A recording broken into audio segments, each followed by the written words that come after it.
Hello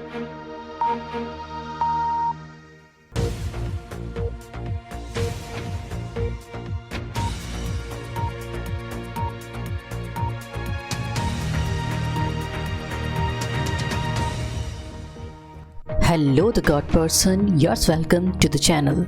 This is the video for class 10th mathematics NCERT के लिए और इस वीडियो में हम स्टार्ट करने जा रहे हैं आपकी बुक का chapter number 3 that is pair of linear equations in two variables. तो चलिए एक नज़र इसके सिनॉप्सिस पर और देखते हैं कि क्या क्या मेन पॉइंट्स हमें इस चैप्टर के अंदर कवर करने हैं। तो एज यूजुअल जैसा कि सबसे पहले हम कवर करेंगे इंट्रोडक्शन, देन आफ्टर समझेंगे graphical method of solution of a pair of linear equations. Graphical method से आप समझ गए कि हमें कुछ ना कुछ ग्राफ्स की बात करनी है। साथ ही साथ हम समझेंगे अलजेब्रिक मेथड्स किसी भी पेयर ऑफ इक्वेशंस को सॉल्व करने के, और आपकी बुक के अंदर ये 3 टाइप के मेथड दिए हैं जैसे कि substitution method, elimination method and cross multiplication method. Then after हम सीखेंगे equations reducible to a pair of linear equations in two variable और लास्ट में कवर करेंगे समरी। तो इसका मतलब ये हुआ कि इस चैप्टर को हम अलग अलग पार्ट्स में कवर करने वाले हैं। तो इस वीडियो में हम इसका पार्ट नंबर 1 कवर करेंगे और इसमें जो पहला पॉइंट है वो आपके सामने ये है दैट इज इंट्रोडक्शन। इंट्रोडक्शन को हम अलग अलग पॉइंट्स में कवर करेंगे जिसमें से पहला पॉइंट है अबाउट लीनियर इक्वेशंस। अगर लीनियर इक्वेशंस के बारे में बात करें स्टूडेंट्स तो हमने पहले वाले चैप्टर में इसके बारे में सीखा है, लेकिन वो जो लीनियर इक्वेशन थी ना वो सिंगल वेरिएबल के साथ थी। जैसा कि आप यहाँ देख सकते हैं, यहाँ पर आपको पता है कि a और b जो है ना वो रियल नंबर्स हैं और ये जो x है ये वेरिएबल है और इसकी कंडीशन भी क्या थी that is a is not equal to 0। तो स्टूडेंट ये जो लीनियर इक्वेशन है ना वो एक ही वेरिएबल के साथ है, केवल सिंगल वेरिएबल के साथ है। लेकिन इस चैप्टर के अंदर हमें 2 वेरिएबल्स की बात करनी है। तो अगर हम 2 वेरिएबल्स की बात करें तो हमारी लीनियर इक्वेशन जो होगी ना वो कुछ इस टाइप से होगी। जैसे कि आप यहाँ देख पा रहे हो, ये जो a, b और c जो है ना स्टूडेंट वो रियल नंबर्स हैं, साथ ही साथ ये जो x और ये जो y है ये वेरिएबल है। जैसा कि आप यहाँ देख सकते हैं, यहाँ पर देखो केवल x ही था जो केवल एक सिंगल वेरिएबल था, लेकिन यहाँ पर आपको 2 वेरिएबल नज़र आ रहे हैं, एक x है और एक y है। और स्टूडेंट यहाँ पर एक कंडीशन भी क्या है कि a और b जो है ना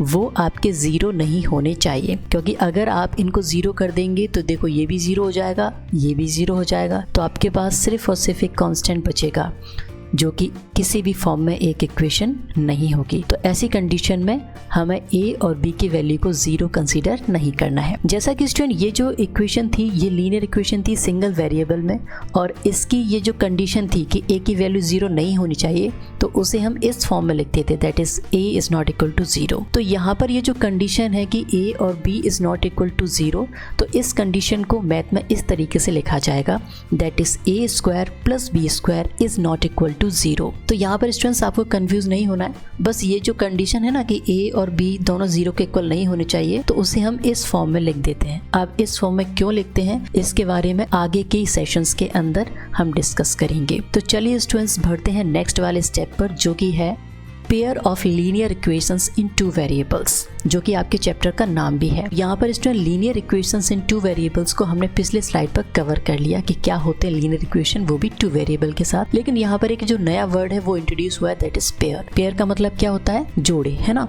तो यहाँ पर हम एक तरीके से ये समझ सकते हैं कि कहीं ना कहीं लीनियर इक्वेशंस जो कि 2 वेरिएबल की हैं उनका कोई ना कोई जोड़ा यहाँ पर होगा, जो कुछ इस तरीके से हम देख सकते हैं। एक इक्वेशन ये हो गई और एक इक्वेशन ये हो गई। तो स्टूडेंट्स आप देख सकते हैं कि ये जो इक्वेशन है ना यहाँ पर x और y वेरिएबल के साथ हैं, और साथ ही साथ मैं आपको यहाँ पर एक और चीज़ बताना चाहूँगा कि ये जो स्टूडेंट इक्वेशन है ना वो किसी न किसी वर्ड प्रॉब्लम की है, यानी किसी न किसी वर्ड प्रॉब्लम को अलजेब्रिकली इस तरीके से रिप्रेजेंट किया गया है।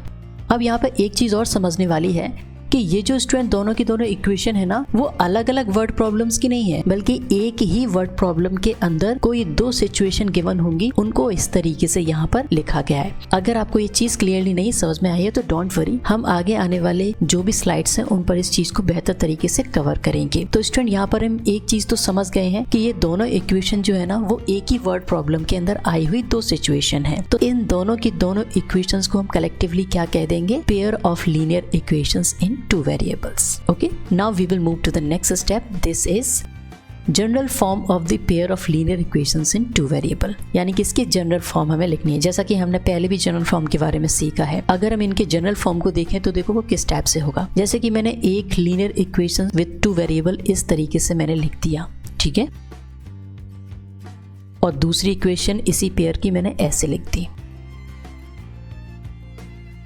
अब स्टूडेंट आप एक चीज यहाँ पर देख पा रहे होगे कि दोनों की दोनों इक्वेशन तो एक ही जैसी नजर आ रही हैं। अब यहाँ पर ये कैसे पता चलेगा कि कौन सी इक्वेशन इसमें से पहली है, कौन सी दूसरी है? तो इसको बताने के लिए हम क्या करेंगे कि ये वाली जो इक्वेशन है इसमें हम 1 1 1 कर देंगे, यानी जो भी आपके यहाँ पर रियल नंबर्स हैं जो कि ए बी सी हैं उसे हम 1 1 कर देंगे। और ये जो दूसरी इक्वेशन है इसको बताने के लिए हम यहाँ पर 2 2 और 2 यहाँ पर इस तरीके से फिक्स करेंगे, ताकि हमें ये पता चल जाएगा कि ये जो पेयर लिखा हुआ है इसमें से पहली इक्वेशन कौन सी है और दूसरी कौन सी है। तो इसकी जनरल फॉर्म भी कुछ इस टाइप से ही होगी जैसा कि आपको यहाँ पर स्क्रीन पर नजर आ रहा है।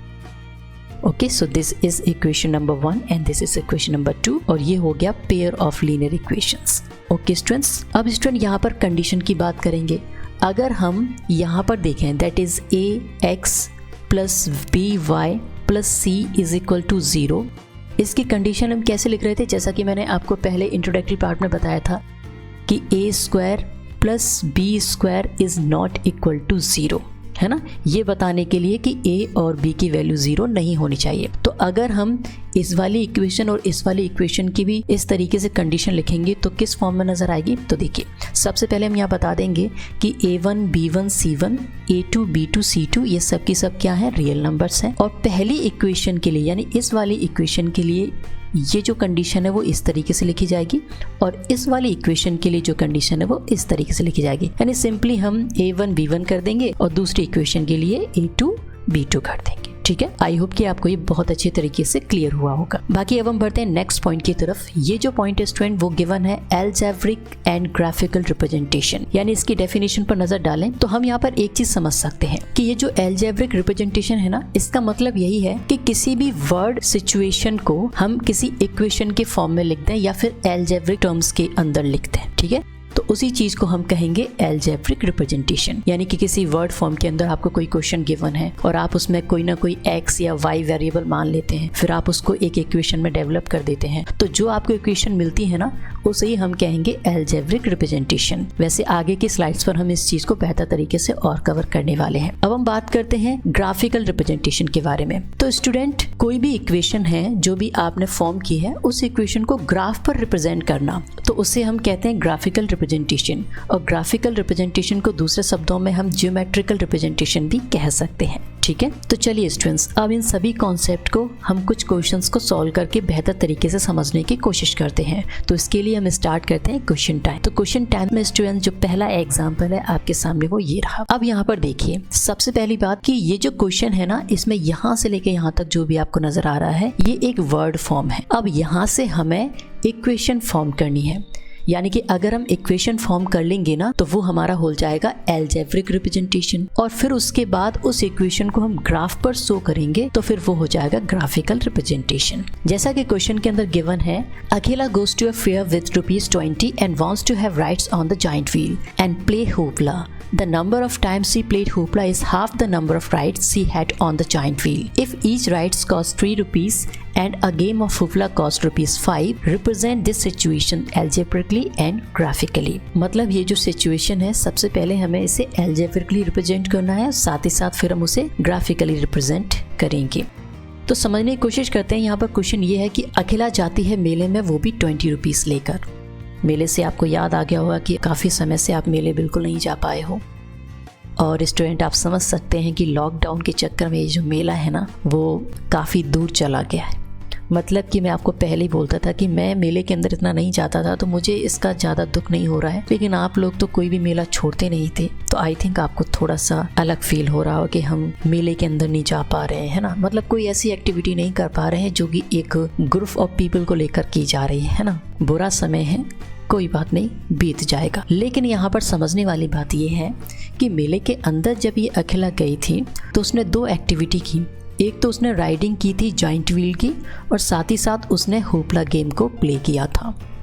अब क्या होता है जाइंट व्हील, क्या होता है होपला, तो चलिए कंप्यूटर की हेल्प लेते हैं। So please computer tell about giant wheel and होपला।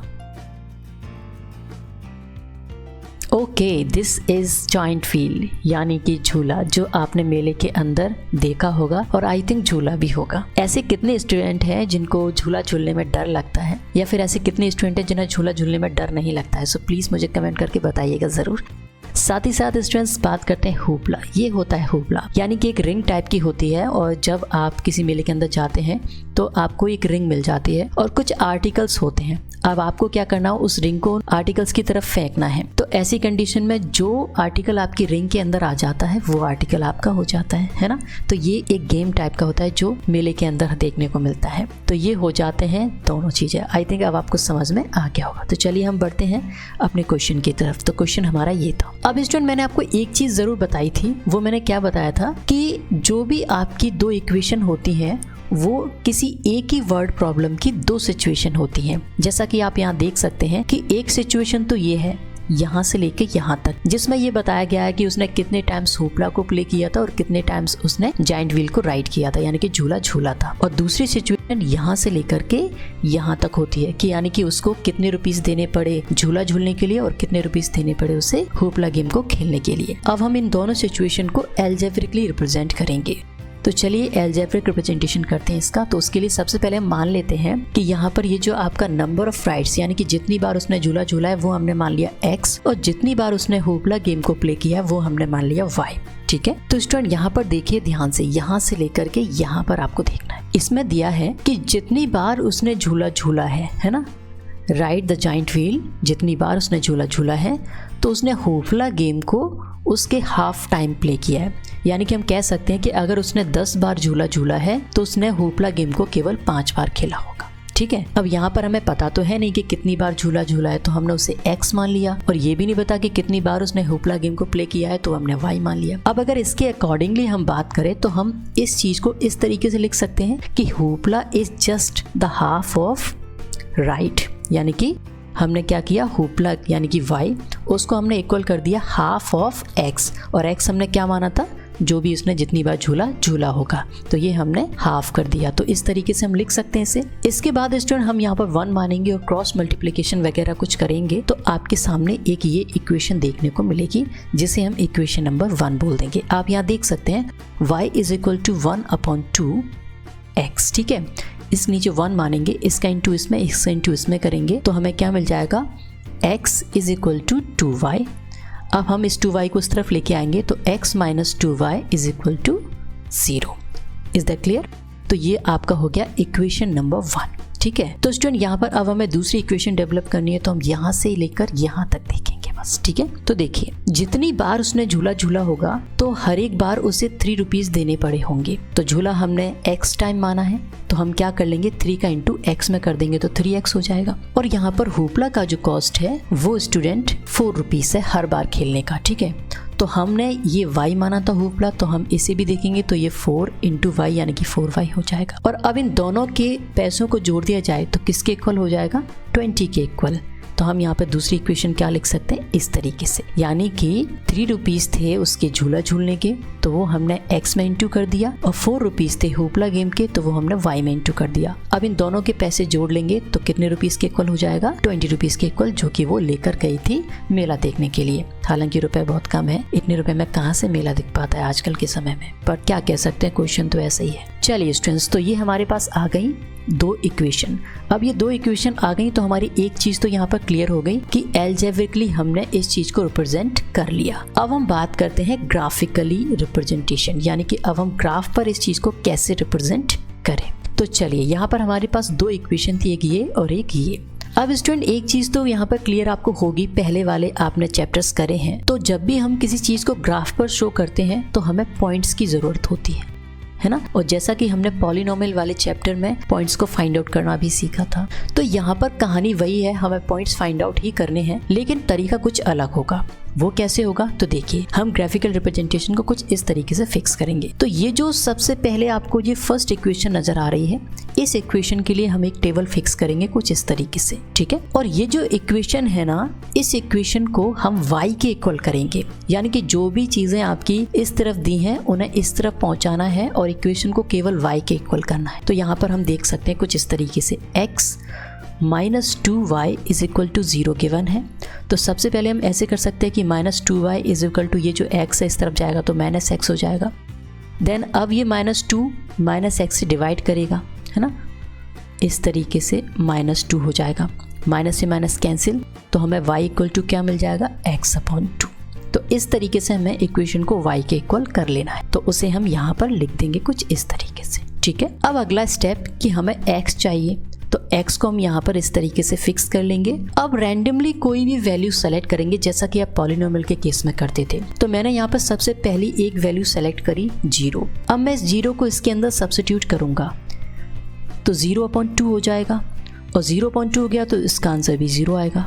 तो चलो 0 हो गया।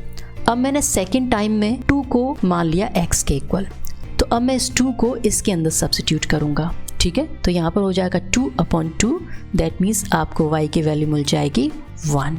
तो उसे इस तरीके से यहाँ लिख देंगे। तो ये तो बात हो गई स्टूडेंट इक्वेशन नंबर 1 की। अब यही स्टेप हमें करना है इक्वेशन नंबर 2 के साथ। तो उसके लिए भी हम एक टेबल को इस तरीके से प्लॉट करेंगे और इस इक्वेशन को भी y के इक्वल कर लेंगे, और y के इक्वल करेंगे तो हमें इस फॉर्म की नजर आएगी, ठीक है। आप देख सकते हैं यहाँ पर, देखिए 3x + 4y is equal to 20। तो सबसे पहले हम यहाँ पर देखेंगे कि 4y is equal to 20 - 3x हो जाएगा। बाकी अब ये 4 है वो इस पूरे के पूरे साइड में जाकर के डिवाइड कर देगा कुछ इस तरीके से, ठीक है। तो यहाँ पर आपको ये चीज़ समझ में आई। अब हम यहाँ पर x की वैल्यू फिक्स करेंगे। तो x की यहाँ पर हम कोई भी वैल्यू फिक्स करते हैं, जो हमने मान ली 0। अब इस 0 को हम इसके अंदर सब्स्टिट्यूट करेंगे। तो देखिए 20 - 3 × 0/4, यानी x की जगह पर हमने इस 0 को मान लिया। आगे सॉल्व करेंगे तो देखो ये तो 0 ही हो जाएगा, यहाँ पर बचेगा 20/4 जो कि हो जाएगा आपका 5, है ना। तो इस तरीके से हमें वैल्यू क्या मिल जाएगी 5। अब हम एक और वैल्यू सोचते हैं x की, वो हमने सोच ली है 4। अब इस 4 को भी इसके अंदर सब्स्टिट्यूट करेंगे तो आपको यहाँ पर वैल्यू मिल जाएगी y की 2। अब आप आराम से इसे खुद भी करके देख सकते हैं। तो अब हमें यहाँ पर मिल गए स्टूडेंट्स ये पॉइंट, ठीक है। एक पॉइंट ये हो गया, एक ये हो गया जो इस वाली इक्वेशन का है, एक पॉइंट ये और ये इस वाली इक्वेशन के हैं। अब हम इन्हें रिप्रेजेंट करेंगे ग्राफ पर। तो ये हो गया फर्स्ट इक्वेशन, ये हो गया सेकेंड इक्वेशन, और ये आ गया ग्राफ। अब ग्राफ में सबसे पहला पॉइंट इस इक्वेशन के लिए हमें देखना है, दैट इज 0 0। ये आ गया यहाँ पर 0 0। इसके बाद दूसरा पॉइंट है 2 और 1, ये आ गया 2 और 1, ठीक है। आई थिंक ये चीज़ अब आपको आसानी से समझ में आने लगी होगी कैसे हम पॉइंट ढूंढ लेते हैं। अब स्टूडेंट अगला स्टेप क्या करना है कि इस इक्वेशन के दोनों पॉइंट हमने यहाँ पर बता दिए। अब इन दोनों पॉइंट्स को एक लाइन से ज्वाइन कर देना है कुछ इस तरीके से। और अब जो हमारी इक्वेशन थी, जो फर्स्ट इक्वेशन थी, उसे हम लाइन के आसपास कहीं इस तरीके से लिख देंगे, ठीक है। आपको समझ में आ गया।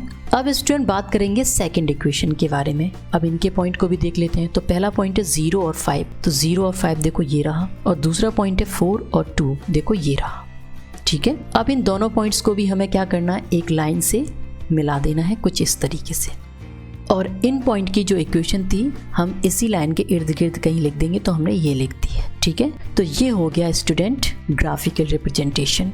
आई थिंक बहुत ही इजी है और आपको आसानी से समझ में आया होगा। तो नॉर्मली बस करना यही है कि पहले एल्जेब्रिकली सारी चीज़ों को फिक्स करो और आपको वहाँ पर 2 इक्वेशन मिल जाएंगी।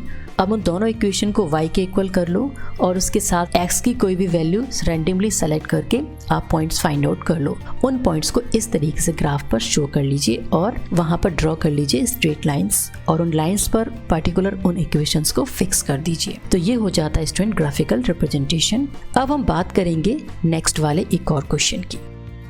Romila went to a stationery shop and purchased 2 pencils and 3 erasers for ₹9. Her friend Sonali saw the new variety of pencil and eraser with Romila, and she also bought 4 pencils and 6 erasers of the same kind for ₹18. Represent this situation algebraically and graphically. मतलब कि रोमिला एक stationery की दुकान पर गई। Stationery की दुकान आप जानते हैं कि जहाँ पर आपको रबर कटर, पेंसिल, पढ़ाई से रिलेटेड जो भी बुक्स वगैरह ये सब कुछ मिल जाता है। तो वहाँ पर जब वो गई तो उसने 2 पेंसिल खरीदी और 3 इरेजर खरीदे। कितने रुपए के? 9 रुपए में। जब उसकी फ्रेंड सोनाली ने उसके पास ये पेंसिल और इरेजर देखे तो ये नई टाइप के पेंसिल और इरेजर उसे बहुत पसंद आए। उसका मन मचल गया जैसा कि आप भी लोग तो कभी देखते हैं ना कि आपके फ्रेंड के पास कोई चीज़ है जो आपको अच्छी लग जाती है, जैसे कि पेंसिल हो, नए टाइप का पेन चलते हैं, नए टाइप के इरेजर चलते हैं, तो आपको पसंद आ जाते हैं, तो आप भी सोचते हैं कि क्यों ना मैं भी इन्हें खरीद लूँ। तो ऐसा ही रोमिला ने किया। तो रोमिला भी दुकान पर गई और उसने 4 पेंसिल और 6 इरेजर खरीदे, उसी टाइप के जिस टाइप के रोमिला ने खरीदे थे, और उसको 18 रुपीज़ देने पड़े। अब ये जो सिचुएशन है इसे हमें पहले एल्जेब्रिकली रिप्रेजेंट करना है और ग्राफिकली भी रिप्रेजेंट करना है। तो देखो 2 पेंसिल खरीदी थी, 3 इरेजर खरीदे और रुपीस कितने दिए 9। अब हमें ये तो पता नहीं है कि पेंसिल कितने रुपए की थी और इरेजर कितने रुपए की थी। तो हम यहाँ पर क्या करते हैं, पेंसिल और इरेजर की रुपीस को x और y मान लेते हैं कुछ इस तरीके से। ठीक है, तो देखिए एल्जेब्रिक रिप्रेजेंटेशन में हम कहेंगे कि 1 pencil be rupees x and 1 eraser be rupees y। अब देखो 2 पेंसिल थी तो हम 2 इंटू x कर देंगे, और 3 इरेजर थी तो 3 इंटू y कर देंगे, और टोटल फिर किसके इक्वल हो जाएगा, रुपीस 9 के इक्वल। तो फर्स्ट इक्वेशन हमारी कुछ इस तरीके से बनेगी, है ना, 2x + 3y और टोटल कॉस्ट कितनी हो जाएगी 9। अब ऐसी देखो सेकंड सिचुएशन यहाँ से बनेगी। ठीक है, तो ये हो जाएगा 4 यानी कि 4x और 6 यानी कि 6y, और दोनों को ऐड कर देंगे तो क्या हो जाएगा, वो 18 के इक्वल हो जाएगा। तो सेकंड इक्वेशन ये बन गई। तो ये काफ़ी सिंपल इक्वेशन थी और आराम से बन गई इजीली, है ना। तो ये हो गया हमारा एल्जेब्रिक रिप्रेजेंटेशन। अब हम बढ़ते हैं ग्राफिकल रिप्रेजेंटेशन की तरफ। तो उसके लिए हमारे पास पहली इक्वेशन ये है और दूसरी इक्वेशन ये है, और अब हम करेंगे यहाँ पर ग्राफिकल रिप्रेजेंटेशन। तो उसके लिए हमें क्या करना होगा कि सबसे पहले ये जो इक्वेशन है इसके लिए हम यहाँ पर इस तरीके से प्लॉट करेंगे एक टेबल को, और ये जो इक्वेशन है इसे हम y के इक्वल कर लेंगे। आई होप कि अब आपको इजीली ये y के इक्वल करना आ गया होगा। तो हम यहाँ पर सीधे आपको बता देते हैं कि y = 9 - 2x/3 आएगा। ठीक है, अब यहाँ पर हमें x मान लेना है। अब x की कोई भी रैंडम वैल्यू हम यहाँ पर फिक्स करते हैं, जैसे कि हमने पहले मान लिया 0। तो 0 को हम इस x की जगह पर सब्स्टिट्यूट करेंगे स्टूडेंट, तो हमें यहाँ पर y की वैल्यू क्या मिल जाएगी 3। अब एक और बार हम x की वैल्यू को 4.5 मान लेते हैं। तो अब ये 4.5 को हम इस जगह पर सब्स्टिट्यूट करेंगे x की जगह पर, तो हमें y की वैल्यू क्या मिल जाएगी 0। तो ये हो गए पॉइंट्स स्टूडेंट किसके, इस वाले इक्वेशन के। अब ठीक ऐसा ही हम सेकंड नंबर की इक्वेशन के साथ करेंगे। तो देखिए यहाँ पर हमने ये टेबल को इस तरीके से प्लॉट किया, और यहाँ पर हमने इस इक्वेशन को भी y के इक्वल कर लिया, जो हमें इस फॉर्म में नजर आएगी। ठीक है, अब यहाँ पर x फिक्स कर लेंगे, और साथ ही साथ x की जो पहली वैल्यू हम यहाँ पर मान लेंगे वो होगी 0। अब इस 0 को इसके अंदर सब्स्टिट्यूट करेंगे तो हमें मिलेगा 3। अब स्टूडेंट मैं आपको एक चीज़ और बता दूं कि ये x की वैल्यू आप कुछ भी मान सकते हैं। ठीक है, ऐसा नहीं कि आप हमेशा 0 मानेंगे, 1 2 यही मानेंगे। आपको मन में जो भी लगता है वो वैल्यू आप मान सकते हैं, लेकिन छोटी से छोटी वैल्यू आप मान लीजिएगा ताकि आपको ग्राफ बड़ा ना बनाना पड़े। ठीक है, साथ ही साथ स्टूडेंट्स अब हम दूसरी एक और x की वैल्यू मान लेते हैं, वो है 3, और इस 3 को भी हम इसी x की जगह पर सब्स्टिट्यूट करेंगे तो हमें y की वैल्यू मिल जाएगी 1। तो ये हमें मिल गए पॉइंट्स। अब हम इन्हें ग्राफ पर रिप्रेजेंट करेंगे। तो ये हो गई फर्स्ट इक्वेशन, ये हो गई सेकेंड इक्वेशन, और ये हो गया ग्राफ। तो स्टूडेंट सबसे पहले हम इस इक्वेशन के पॉइंट्स को देखेंगे। तो पहला पॉइंट है 0 और 3, तो देखिए हमें यहाँ मिलेगा 0 और 3। दूसरा पॉइंट 4.5 एंड 0, तो देखो 4.5 हमें x के पास यहाँ मिलेगा। तो देखो 4.5 यानी कि 4.5, तो 4.5 हमें 4 और इस 5 के जस्ट बीच में मिल जाएगा, है ना। तो ये हमारा अगला पॉइंट हो गया। अब हमें इन दोनों पॉइंट्स को एक लाइन से ज्वाइन कर देना है कुछ इस तरीके से, और जो इक्वेशन थी इन वाले पॉइंट्स की वो हम यहाँ पर इस तरीके से लिख देंगे। ठीक है, आप चाहो तो यहाँ भी लिख सकते हो, कोई प्रॉब्लम नहीं है। अब स्टूडेंट हम दूसरे वाले इक्वेशन की तरफ बढ़ते हैं। उसके पॉइंट्स देखो, पहला ये है 0 और 3। अब स्टूडेंट एक चीज गौर करिएगा कि जो पहली इक्वेशन थी उसका भी यही पॉइंट था 0 और 3, और इसका भी यही पॉइंट है 0 और 3। तो देखो वो तो यहीं के यहीं हमें मिल जाएगा। अब अगला पॉइंट हमें क्या ढूंढना है, 3 और 1। तो 3 और 1 हमें यहाँ मिल रहा है, देख लीजिए ये रहा। तो मतलब ये हुआ कि ये जो दोनों पॉइंट्स हैं वो हमें उसी लाइन पर मिल गए जो लाइन हमने पहले वाली इक्वेशन के लिए ड्रॉ की थी। तो हम क्या करेंगे, इन दोनों पॉइंट्स को भी मिलाने के लिए फिर एक और लाइन इन्हीं के ऊपर से बना देंगे कुछ इस तरीके से। ठीक है, अब हम इसकी इक्वेशन को यहाँ लिख देंगे यहाँ पर। तो इस तरीके से आपको ड्रॉ कर लेना है। तो स्टूडेंट ये हो गया ग्राफिकल रिप्रेजेंटेशन इस वाले क्वेश्चन का। अब स्टूडेंट यहाँ पर एक चीज गौर करने वाली ये है कि जैसा कि हमने फर्स्ट वाले क्वेश्चन के अंदर देखा, तो जो हमारी लाइंस थी वो इस तरीके से मिल रही थी, यानी कि एक लाइन दूसरी लाइन को इंटरसेक्ट कर रही थी। लेकिन यहाँ पर हमें क्या देखने को मिल रहा है कि एक लाइन दूसरी लाइन के ऊपर से होकर गुजर रही है। तो स्टूडेंट ये जो लाइन आपको इस तरीके से नजर आ रही है ना अलग अलग फॉर्म में, तो स्टूडेंट इनकी भी एक अलग मीनिंग है, और इसे हम आगे आने वाले पार्ट्स के अंदर डिस्कस कर रहे होंगे। तो आपको बस इनकी इमेज अपने माइंड में बना करके रखनी है कि आपको किस किस टाइप की सिचुएशन देखने को मिली थी इन लाइंस की। ठीक है, अब हम बढ़ते हैं नेक्स्ट क्वेश्चन की तरफ, जो है आपका एग्जाम्पल नंबर 3। और भगवान की कृपा से आपको इसमें एल्जेब्रिक रिप्रेजेंटेशन करना ही नहीं है, क्योंकि यहाँ पर दोनों इक्वेशन पहले से ही क्वेश्चन के अंदर गिवन है। तो बस आपको यहाँ पर ये सिचुएशन जो है ज्योमेट्रिकली रिप्रेजेंट करनी है। देखो ज्योमेट्रिकली आ गया ना यहाँ पर वर्ड, जो कि मैंने आपको पहले इंट्रोडक्शन में समझा दिया था कि ज्योमेट्रिकली मतलब कि ग्राफिकली दोनों एक ही चीज है। अब जैसा कि क्वेश्चन के अंदर अगर ज्योमेट्रिकली गिवन है तो फिर हम इसी वर्ड को यूज करेंगे।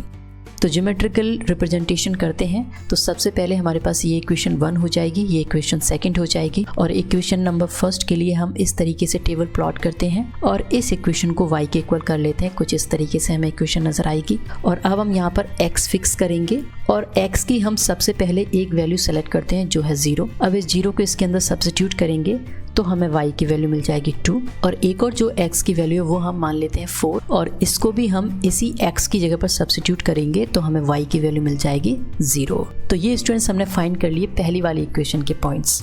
अब हम बात करेंगे सेकंड वाली इक्वेशन की। तो इसके लिए भी स्टूडेंट्स हम यहाँ पर इस टेबल को प्लॉट कर लेते हैं और इस इक्वेशन को y के इक्वल कर लेते हैं। अब इस इक्वेशन को जब y के इक्वल करेंगे तो हमें कुछ इस तरीके से इक्वेशन मिल जाएगी। अब x को यहाँ पर फिक्स कर लेते हैं और x की पहली वैल्यू हम 0 मानते हैं।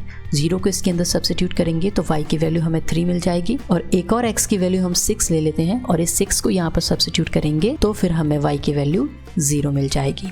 ठीक है स्टूडेंट्स, ये काफ़ी इजी स्टेप्स हैं जो आपको आसानी से समझ में आ रहे होंगे। तो अब ये हमें दोनों की दोनों इक्वेशंस के पॉइंट्स मिल गए।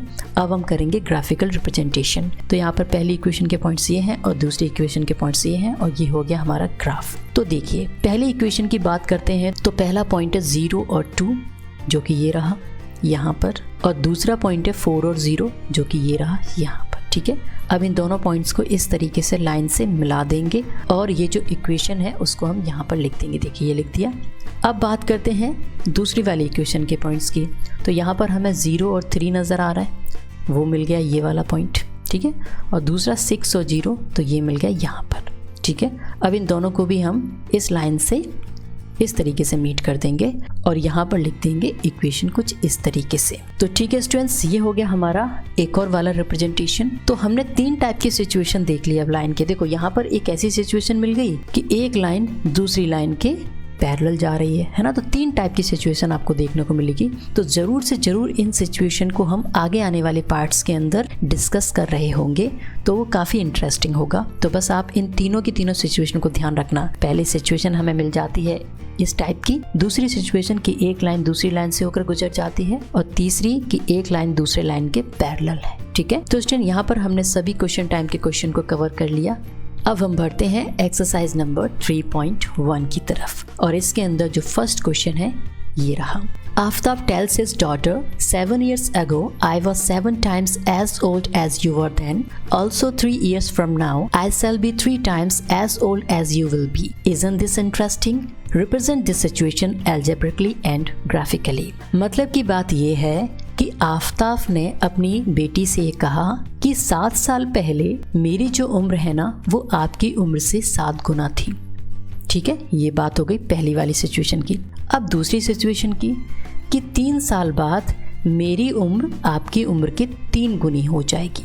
तो ये हो गई दूसरी वाली सिचुएशन। अब इन दोनों सिचुएशन को पहले तो हमें एल्जेब्रिकली रिप्रेजेंट करना है और फिर इनका ग्राफिकल रिप्रेजेंटेशन करना है। तो सबसे पहले हमारा जानना ये जरूरी है कि उनकी प्रेजेंट एज क्या है। ठीक है, अब प्रेजेंट एज तो हमें पता नहीं है। प्रेजेंट एज को हम क्या मान लेंगे, x एंड y। तो हम मान लेते हैं let the present age of Aftab and his daughter be x and y years respectively. अब स्टूडेंट एक चीज समझो कि अगर आपसे कोई ये कहे कि 7 साल पहले मेरी एज ये थी, तो आप क्या करेंगे, उस एज में से 7 को माइनस ही तो करेंगे। तो सबसे पहले हमें 7 ईयर्स पहले की जो एज है किसकी, आफ्ताब की और इसकी डॉटर की, वो हमें फाइंड आउट करनी है। तो हमें क्या करना है कि इन दोनों की एज में से 7 को माइनस करना है कुछ इस तरीके से। तो हम बोल देंगे कि 7 years ago age of Aftab will be x - 7 and age of his daughter will be y - 7। ठीक है, अब according to the given condition, तो स्टूडेंट यहाँ पर हमें फर्स्ट इक्वेशन यहाँ से मिल जाएगी।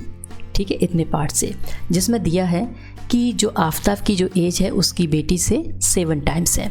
तो यहाँ पर हम इन दोनों की एज को कुछ इस तरीके से लिखेंगे, x - 7 is equal to y minus 7। ठीक है, ये हो गई आफ्ताब की एज और ये हो गई उसकी बेटी की एज। अब देखो आफ्ताब की एज बेटी की एज से 7 टाइम्स है, तो इक्वेशन को बैलेंस करने के लिए हम 7 का इंटू किस में कर देंगे, बेटी की एज में। ठीक है, इस चीज़ को बहुत ध्यान से समझना कि इक्वेशन को बैलेंस करने के लिए हमें क्या करना होगा, बेटी की एज में 7 को मल्टीप्लाई करना होगा। अब देखो ये वाली एज और ये वाली एज दोनों की दोनों बैलेंस हो जाएंगी, तो कुछ इस तरीके से हम यहाँ पर लिख सकते हैं। अब स्टूडेंट इसे हम आगे सॉल्व करेंगे कुछ स्टेप्स का फॉलो करते हुए। हालांकि ये सारी चीज़ें आप आराम से कर सकते हैं, तो हमें जो एक इक्वेशन मिलेगी वो इस फॉर्म की नज़र आ रही होगी। ठीक है, this will be equation number 1, x minus 7y is equal to minus 42। अब स्टूडेंट देखो क्वेश्चन ये था, फर्स्ट इक्वेशन हमें यहाँ से यहाँ तक मिल गई। अब देखो सेकंड सिचुएशन यहाँ से यहाँ तक है।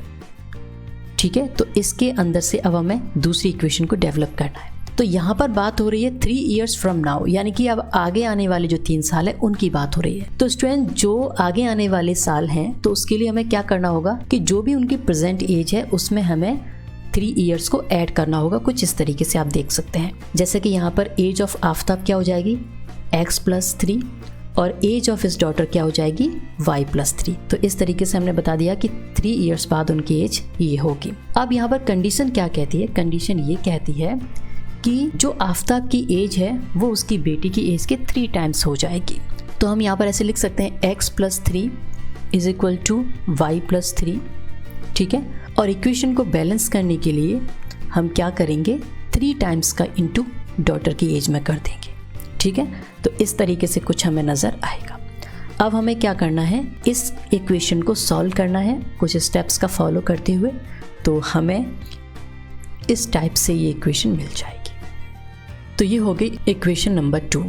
तो हम लिख देंगे यहाँ पर कि एलजेब्रिक रिप्रेजेंटेशन क्या हो जाएगा आपका, that is x minus 7y minus 42। ये तो हो गई फर्स्ट इक्वेशन, और दूसरी हो गई x minus 3y is equal to 6। तो इस तरीके से हमने कर लिया एलजेब्रिक रिप्रेजेंटेशन। अब हम क्या करेंगे, ग्राफिकल रिप्रेजेंटेशन। और ग्राफिकल रिप्रेजेंटेशन में हमारे पास क्या है, फर्स्ट इक्वेशन ये रही और सेकंड इक्वेशन ये रही। तो फर्स्ट वाली इक्वेशन के लिए हम सबसे पहले ये टेबल प्लॉट कर लेते हैं यहाँ पर, और इस इक्वेशन को y के इक्वल कर लेंगे। तो y के इक्वल हमें ये मिल जाएगा। ठीक है, आई होप कि अब आपको ये सारी चीज़ें इजीली समझ में आ रही होंगी। अब हम यहाँ पर x को फिक्स कर लेंगे और x की हम यहाँ पर कोई भी रैंडम वैल्यू सेलेक्ट करते हैं। तो सबसे पहले हम यहाँ पर -7 ले लेते हैं। -7 को जब इसके अंदर सब्स्टिट्यूट करेंगे तो हमें यहाँ पर y की वैल्यू 5 मिल जाएगी। फिर उसके बाद स्टूडेंट हम x की एक और वैल्यू 0 मान लेते हैं और 0 को इस x की जगह पर सब्स्टिट्यूट करेंगे तो अगली वैल्यू हमें 6 मिल जाएगी। ठीक है, अब बिल्कुल सेम चीज़ हमें इक्वेशन नंबर 2 के साथ करनी है। तो उसके लिए हमने ये वाली टेबल को प्लॉट कर लिया। अब यहाँ पर इसको भी हम y के इक्वल करेंगे तो हमें इस तरीके से इक्वेशन मिल जाएगी, और यहाँ पर हम x को फिक्स कर लेंगे और x की पहली वैल्यू हमने यहाँ पर 6 को सेलेक्ट कर लिया है। तो इस 6 को हम इस x की जगह पर सब्स्टिट्यूट करेंगे तो हमारे पास y की वैल्यू 0 मिल जाएगी। अगेन हम एक और x की वैल्यू को 3 मान लेते हैं और इस 3 को भी इस x की जगह पर सब्स्टिट्यूट करेंगे तो हमारे पास y की वैल्यू -1 मिल जाएगी। ठीक है, तो स्टूडेंट ये हमने फाइंड आउट कर लिए पॉइंट्स। अब इन पॉइंट्स को हमें ग्राफ पर रिप्रेजेंट करना है। ये हो गए हमारे फर्स्ट इक्वेशन वाले पॉइंट्स और ये हो गए सेकंड इक्वेशंस वाले पॉइंट और ये हो गया हमारा ग्राफ। तो सबसे पहले फर्स्ट इक्वेशन वाले पॉइंट्स की बात करते हैं। तो -7 और 5, तो देखो ये यहाँ पर मिल जाएगा। ठीक है, इसके बाद 0 और 6, तो ये वाला पॉइंट देखो यहाँ पर मिल गया। अब इन दोनों को इस तरीके से हम लाइन से ज्वाइन कर देंगे और यहाँ पर हम क्या कर देंगे, इक्वेशन को लिख देंगे जो भी हमारी फर्स्ट इक्वेशन थी। अब सेम यही चीज़ हम इस वाले इक्वेशन के पॉइंट्स के साथ करेंगे। तो ठीक है स्टूडेंट्स, यहाँ पर हम देख पा रहे हैं कि पहला पॉइंट है 6 और 0 जो हमें यहाँ मिल जाएगा, और दूसरा पॉइंट है 3 and -1 जो हमें यहाँ मिल गया। अब इन दोनों पॉइंट्स को भी हमें एक लाइन से क्या कर देना है, ज्वाइन कर देना है, और जो भी हमारी इक्वेशन नंबर 2 थी वो हम इस तरीके से यहाँ पर लिख देंगे। तो ये हो गया ग्राफिकल रिप्रेजेंटेशन इस वाले क्वेश्चन का। तो स्टूडेंट्स अब हम बढ़ते हैं सेकंड वाले क्वेश्चन की तरफ। This is the coach of a cricket team buys 3 bats and 6 balls for ₹3,900. Later he buys another bat and 2 more balls of the same kind for ₹1,300. Represent this situation by algebraically and geometrically. तो student एक चीज़ यहाँ पर समझने की कोशिश करो कि ये वाला जो क्वेश्चन है ना वो बिल्कुल वैसा ही है जैसा कि हमने एग्जाम्पल नंबर 2 के अंदर देखा था। वहाँ पर हमने बात करी थी पेंसिल्स एंड इरेजर की, लेकिन यहाँ पर बात हो रही है बैट्स एंड बॉल्स की। तो इसमें दिया ये है कि जो क्रिकेट टीम की जो कोच हैं वो एक शॉप पर गई तो उन्होंने 3 बैट्स खरीदे और 6 बॉल्स खरीदी तो उन्होंने इतने रुपीस पे किए, और उसके बाद फिर वो वापस से उसी दुकान पर गई तो उन्होंने अनदर बैट खरीदा, यानी कि एक बैट फिर से खरीदा और 2 बॉल्स और खरीदी तो उन्होंने इतने रुपीस दिए। तो आपको इस सिचुएशन को एल्जेब्रिकली एंड ज्योमेट्रिकली रिप्रेजेंट करना है। तो स्टूडेंट यहाँ पर हमें ये तो पता नहीं है कि बैट की और बॉल की क्या कॉस्ट है, तो हम सबसे पहले इन्हें x और y मान लेते हैं। तो let the cost of a bat and a ball be ₹X and ₹Y respectively. तो यहाँ पर देखो 3 बैट हैं तो देखो 3 का इंटू x हो जाएगा तो 3x, 6 बॉल्स हैं तो 6 का इंटू y से हो जाएगा तो 6y, और दोनों का टोटल करेंगे तो किसके इक्वल हो जाएगा 3900। तो हम यहाँ पर लिख देंगे कुछ इस तरीके से। तो एल्जेब्रिक रिप्रेजेंटेशन की पहली इक्वेशन हमारी ये बन गई, 3x + 6y = 3900। अगेन हम आगे चलते हैं, दूसरे वाली सिचुएशन को देखते हैं जो हमें यहाँ से मिलेगी, ठीक है, यहाँ से यहाँ तक। तो स्टूडेंट इसमें क्या है कि उसने बाद में फिर एक बैट और खरीदा और 2 बॉल और खरीदी, तो 1 का इंटू हम इस x में करेंगे तो 1x यानी कि केवल x ही लिख सकते हैं उसे, और फिर 2 बॉल्स के लिए 2 का इंटू y में करेंगे तो उसे 2y लिख सकते हैं। दोनों का टोटल करेंगे तो हो जाएगा 1300। तो ये हो जाएगी इस तरीके से, ठीक है। अब स्टूडेंट हम क्या करेंगे, ये हमने कर लिया इसका एल्जेब्रिक रिप्रेजेंटेशन, अब हम करेंगे इसका ग्राफिकल रिप्रेजेंटेशन। तो चलिए बढ़ते हैं ग्राफिकल रिप्रेजेंटेशन की तरफ, और इसमें देख लेते हैं पहली इक्वेशन ये है और दूसरी इक्वेशन ये है। तो यहाँ पर हम स्टूडेंट बात करेंगे इस वाली इक्वेशन की जो कि इक्वेशन नंबर 1 है। तो इसके लिए हम टेबल इस तरीके से प्लॉट कर लेते हैं और इस वाली इक्वेशन को y के इक्वल कर लेते हैं। तो जब इसे y के इक्वल करेंगे तो हमें कुछ इस टाइप से नजर आएगी इक्वेशन, और x को यहाँ पर फिक्स कर लेंगे और x की कोई भी वैल्यू सेलेक्ट कर लेंगे। तो हमने सबसे पहले x की वैल्यू 300 यहाँ पर ले ली है, 300 को यहाँ पर सब्स्टिट्यूट करेंगे तो हमें यहाँ पर y की वैल्यू 500 मिल जाएगी। इसके बाद फिर हम x की एक और वैल्यू यहाँ पर देख लेंगे, वो होगी 100, और 100 को इसके अंदर यानी x की जगह पर सब्स्टिट्यूट करेंगे तो हमें y की वैल्यू मिल जाएगी 600। ओके, अब हम सेम प्रोसेस इसके अंदर करेंगे जो कि इक्वेशन नंबर 2 है। तो इसके लिए ये हमने टेबल प्लॉट कर लिया और यहाँ पर इस इक्वेशन को भी y के इक्वल करेंगे तो ये इस तरीके से बन जाएगी, ठीक है। अब यहाँ पर x फिक्स कर लेते हैं और x की सबसे पहली वैल्यू हमने यहाँ पर मान ली, दैट इज़ 300, और इसको इसके अंदर सब्स्टिट्यूट किया तो हमें मिल गया 500। अगेन हम x की वैल्यू 100 मान लेते हैं और इसको इसके अंदर सब्स्टिट्यूट करेंगे तो हमें मिल जाएगी वैल्यू y की 600। तो इस तरीके से हमें मिल चुके हैं पॉइंट्स। अब इन पॉइंट्स को हम ग्राफ पर रिप्रेजेंट करेंगे। तो ये हो गए हमारे पॉइंट्स फर्स्ट वाली इक्वेशन के और ये हो गए पॉइंट्स सेकंड वाली इक्वेशन के, और यहाँ पर आ गया ग्राफ। अब देखना स्टूडेंट, ये ग्राफ थोड़ा अलग टाइप का हो गया। यहाँ पर आप देख सकते हैं कि पॉइंट्स में जो क्वांटिटीज़ यानी कि नंबर्स जो गिवन है वो बहुत बड़े बड़े नंबर है। तो स्टूडेंट हम ग्राफ पर 100 की स्केल फिक्स कर लेंगे ताकि हमें आसानी होगी इन नंबर्स को ग्राफ पर ढूंढने में, ठीक है। तो इस तरीके से हमने ये ग्राफ बना लिया। अब हम बात करते हैं पहले वाली पॉइंट की जो है 300 एंड 500। तो ये हो गया यहाँ पर 300 500, और दूसरा पॉइंट है 100 एंड 600, तो वो ये रहा यहाँ पर, ठीक है। अब इन दोनों की दोनों पॉइंट्स को हम इस लाइन से इस तरीके से ज्वाइन कर देंगे और जो इक्वेशन थी उसे हम यहाँ पर इस तरीके से लिख देंगे। अब बात करते हैं हम यहाँ पर सेकंड वाले इक्वेशन के पॉइंट्स की। अब देखो स्टूडेंट, ये वाला जो पहला पॉइंट है जस्ट बिल्कुल इसी के जैसा है ना, तो इसका मतलब ये यहीं की यहीं होगा, और दूसरा वाला जो पॉइंट है ना ये वाला, वो जस्ट इसके जैसा है तो वो भी स्टूडेंट यहीं के यहीं होगा। तो स्टूडेंट इन दोनों पॉइंट्स को मिलाने के लिए हम दूसरी लाइन इसी के ऊपर से ड्रॉ कर लेंगे कुछ इस तरीके से, और उस इक्वेशन को यहाँ पर लिख देंगे, ठीक है। तो यहाँ पर हमने स्टूडेंट इस तरीके से शो कर लिया इन इक्वेशंस को ग्राफ पर। अब यहाँ पर कई स्टूडेंट अपनी बुक के अंदर देख रहे होंगे कि बुक के अंदर ये क्वेश्चन थोड़ा सा अलग है और सर ने कुछ क्वेश्चन अलग एक्सप्लेन कर दिया, यानी कि आपकी बुक के अंदर हो सकता है कि यहाँ पर 2 की जगह पर 3 गिवन हो। तो स्टूडेंट कोई बात नहीं है, आप उसे 2 कर लीजिएगा और इस तरीके से सॉल्यूशन को नोट कर लीजिएगा।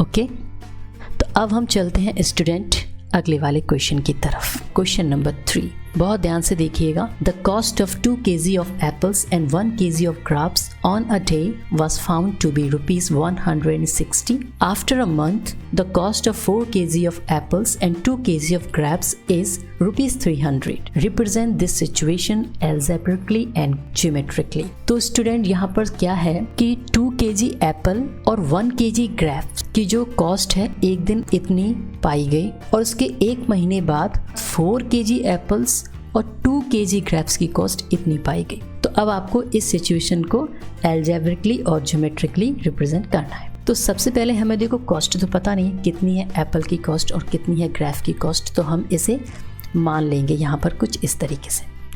Late the cost of 1 kg of Apple and 1 kg of grapes B rupees x and y respectively. तो यहाँ पर सबसे पहली बात देखो, यहाँ से हमें इक्वेशन नंबर 1 मिलेगी, यानी कि सिचुएशन नंबर 1 यहाँ पर है। तो यहाँ पर दिया है 2 kg एप्पल्स और 1 kg ग्रेप्स। तो 2 kg एप्पल्स के लिए हम इस x में इंटू कर देंगे तो 2x हो जाएगा, और 1 kg ग्रेप्स के लिए हम y में इक्वल कर देंगे तो केवल y ही रहेगा, और दोनों का टोटल करेंगे तो 160 हो जाएगा। तो हम यहाँ पर फर्स्ट इक्वेशन को एल्जेब्रिकली इस तरीके से रिप्रेजेंट कर सकते हैं, 2x plus y is equal to 160। Same बिल्कुल ऐसे स्टूडेंट अब आपके लिए ईजी होगा इस इक्वेशन को फॉर्म करना, दैट इज 4 kg यानी कि 4x, 2 kg यानी कि 2y, और दोनों का ऐड करेंगे तो क्या हो जाएगा वो 300 के इक्वल। तो हमें कुछ इस तरीके से दूसरी इक्वेशन मिल जाएगी। तो यहाँ पर हमने ये कर लिया एल्जेब्रिक रिप्रेजेंटेशन। अब हमें इसे ग्राफ पर शो करना है, तो हम करेंगे ग्राफिकल रिप्रेजेंटेशन। ग्राफिकल रिप्रेजेंटेशन में सबसे पहली इक्वेशन ये हो गई और दूसरी इक्वेशन ये हो गई।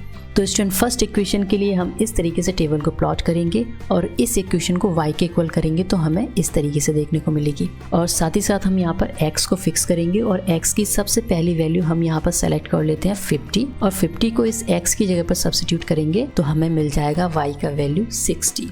अब इसके बाद अगेन हम x की वैल्यू को 60 मान लेते हैं तो y का वैल्यू हमें यहाँ पर मिल जाएगा 40। ओके, तो ये बात हो गई हमारी इक्वेशन नंबर 1 की। अब हम बात करेंगे इक्वेशन नंबर 2 की। तो उसके लिए हम इस तरीके से टेबल को प्लॉट करते हैं और इस इक्वेशन को y के इक्वल करेंगे तो हमें ये मिल जाएगा। ठीक है, अब यहाँ पर x को फिक्स कर लेते हैं और x की पहली वैल्यू हमने 70 मान ली, तो इस 70 को इसके अंदर सब्स्टिट्यूट करेंगे तो हमें y की वैल्यू 10 मिल जाएगी। अगेन हम x की वैल्यू को मान लेते हैं 80 और इस 80 को इसके अंदर सब्स्टिट्यूट करेंगे तो वो हमें मिल जाएगा -10 y का वैल्यू। ठीक है, तो अब हमें पॉइंट्स मिल गए। अब इन पॉइंट्स को हमें ग्राफ पर रिप्रेजेंट करना है। तो ये वाले हो गए फर्स्ट इक्वेशन के पॉइंट्स और ये वाले हो गए सेकेंड इक्वेशन के पॉइंट। अब हम यहाँ पर लेकर आते हैं ग्राफ को। अब देखो स्टूडेंट, यहाँ पर जो पॉइंट्स हैं उनके अंदर जो नंबर्स गिवन हैं वो इस तरीके से देखो 50, 60, तो यानी कि हम इसके लिए 10 की ग्राफ ले लेते हैं ना, 10, 20, 30, 50 इस तरीके से। ठीक है स्टूडेंट, आप चाहो तो यहाँ पर लिख भी सकते हो ये 20 है, ये 40 है ना, आप अपनी तरीके से एडजस्ट कर सकते हो। अब यहाँ पर जो पहला पॉइंट है वो ये है 50 और 60, और 50 और 60 को हम यहाँ पर इस तरीके से फिक्स कर लेते हैं। देख लीजिए ये रहा। अब स्टूडेंट अगला पॉइंट है 60 एंड 40 जो कि ये रहा।